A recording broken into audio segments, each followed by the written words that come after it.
এই চাঁদের মধ্যে প্রথমে নেমেছিল নীল আর্মস্ট্রং। কি নাম? মহাকাশে যাওয়ার আগে তার আগে কুকুর পাঠিয়েছিল একটা, লাইকা। লাইকা নামে একটা কুকুর পাঠিয়েছে, যে মরলে আগে কুত্তায় মরুক, আমরা বেঁচে থাকি, ঠিক কিনা? নাসার বিজ্ঞানীরা আগে কুকুর পাঠিয়েছে, পাঠানোর পরে দেখেন আসে বেঁচে থাকে না। কারণ আপনি মাধ্যাকর্ষণ শক্তির বাইরে গেলে ওখানে কোনো বাতাস নাই, ওখানে কোনো আওয়াজ নাই, ওখানে কোনো অক্সিজেন নাই, বাঁচার পরিবেশও নাই। চিল্লায় বলেন ঠিক কিনা? তারপর গেল ভ্যালেন্তিনা তেরেস্কোভা, প্রথম নভোচারী।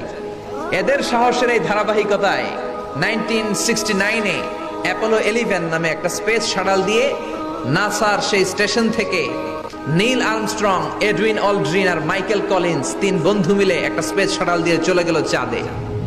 চাঁদে তারা নামলো, দীর্ঘ সফর, প্রচন্ড ক্ষুধা, খাওয়ার কিছু নাই, পকেটে ছিল চকলেট, চকলেট তারা খেলো। ইউনাইটেড স্টেটস অফ আমেরিকার পতাকা তারা সেখানে গেড়ে দিল।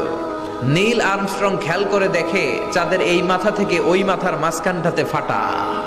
ফাটিয়েছে কে? চিল্লায় বলেন কে?